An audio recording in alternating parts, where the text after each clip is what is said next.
Hi everybody, it's Peter Zellum's Griniflix Adventure 8 and welcome to another video. Today I've got some power stations to do an initial review, I suppose.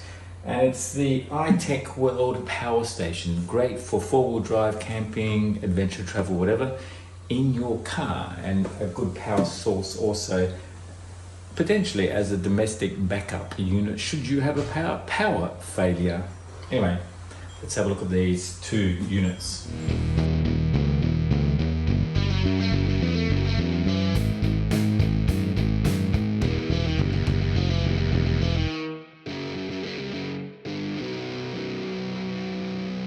Now, I did do a review earlier on this particular unit, which is the 500P, and the great thing about this is you can actually lift it with one hand. Well, it's still heavy, but it's not too bad.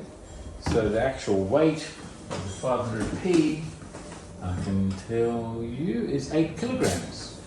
So that's pretty good. And it's convenient, it fits in your car quite easily. And it's got the 240 volt outlets on the side, and then we've got a couple of USB outlets here as well. 12 volt outlet, and a number of charging points as well. Now, this unit here temporarily is out of stock. The reason being is there's some firmware upgrades that are occurring onto the 500P. And as soon as that becomes available, I believe iTechworld will update their website so that if you're interested in this particular unit, you'll be able to purchase that as well. But I've just been sent the 1300 watt version, which is very similar to this one here, very similar to the 500P.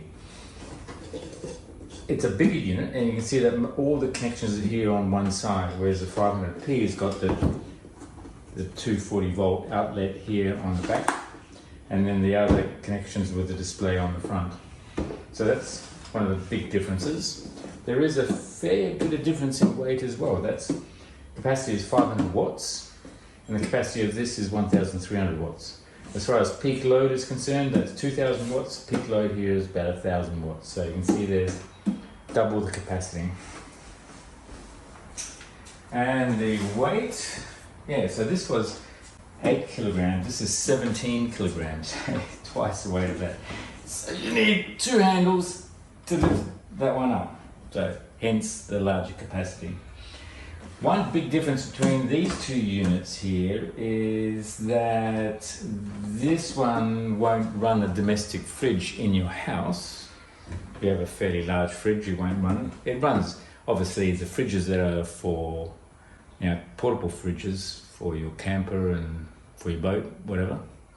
But this one here, being a much larger capacity, will run most domestic fridges as well. So you can actually use it as a backup supply in the case of a emergency power failure at home. So that was one good reason for it.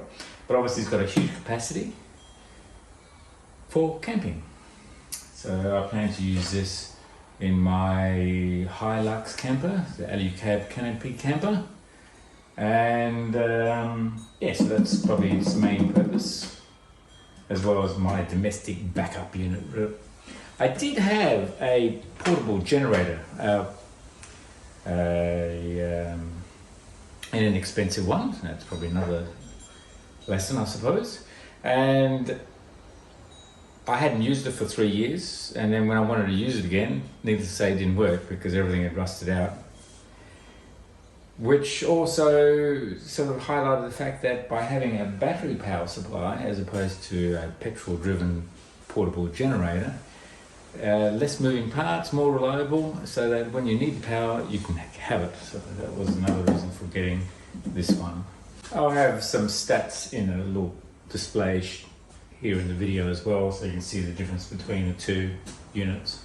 So, okay, capacities as far as power supply, and then there is a difference in the way these are also designed with regards to charging. You can charge off a solar panel, you can charge off a 12 volt supply in your car, for example, and you can also charge off a 240 volt supply. Now, there are different charging rates, and which will be in the description here, so you'll be able to see what are the different charging rates and what maximum charging rates there are also.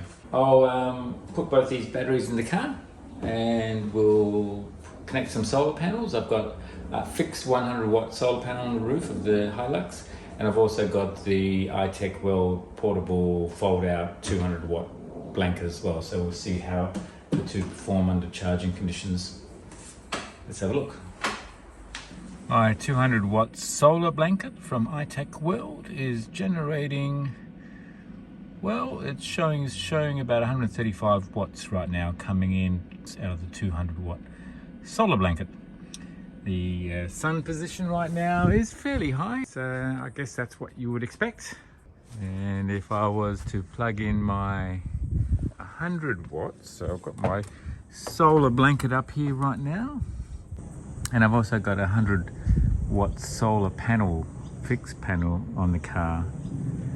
So I'll plug that one in and just see what the difference is. So now I've got the 100 watt solar panel plugged in, and that's showing that the charging rate's about 81 watts. So that's good. At least I have a comparison now. So the 200 watt flexible portable solar blanket gives me about 135 under the same conditions. So that's good.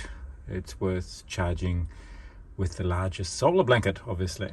The other thing I noticed is that when it's charging around the 80, the fans don't come on, so obviously it's not producing too much heat. When I'm charging around 135 watts, then the fans on the power station do come on, but the fans are pretty quiet. There's two fans in there, and they don't make too much noise, so that's good.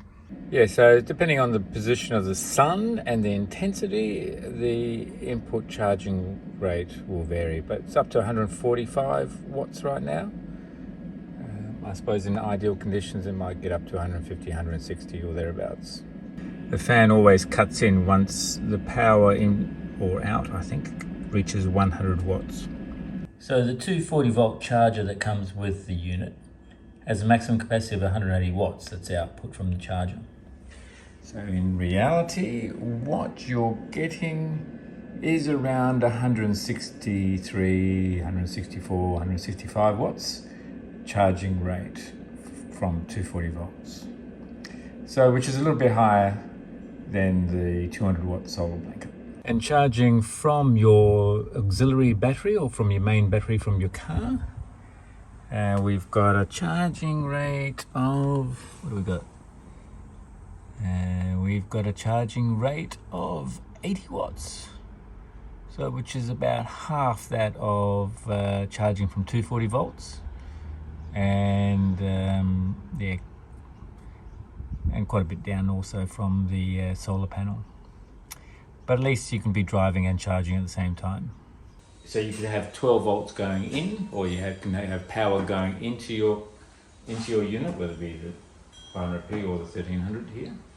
And but you could also be then charging something. You can be using the 12 volt power outlets as well, while you're actually putting charge back into the unit. So you can have the solar panels and then charging something else out of the 12 volts.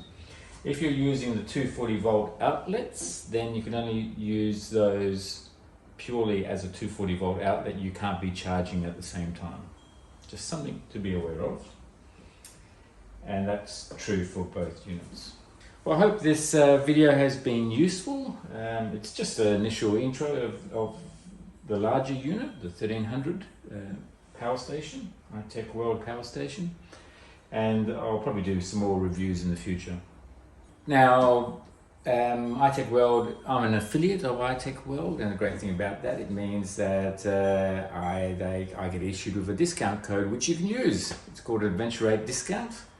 So if you like anything on iTechworld website and just order things online, then when you get to the checkout and the shopping cart, there is a section where you can put in a discount code. If you put in an Adventure 8 as a discount code, then you can get up to 10% additional discount off your order.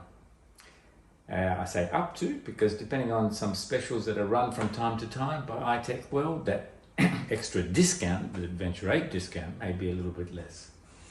But generally speaking, that's what you get, 10%, which is outstanding. So I hope that helps you. Welcome to the new year. It's exciting, 2022. Hopefully we can all go out there and travel some more. I'm planning some more trips this year, just to get one started. There is one coming up in February, the first week of February, so from the 1st of February to the 10th of February. I'm doing a trip from Alice Springs, that's where my troop is right now, and camper, and I'll be bringing that back to Sydney, and the route that I'll be taking will vary depending on the conditions, but I invite you to come and join me. We'll make a bit of a photographic tour. If that's of interest, then do contact me, adventure8.com.au, or respond or reply to this video, or comment in the video, and then we can always make content. If you like this video, then do give it a thumbs up. I hope it's useful.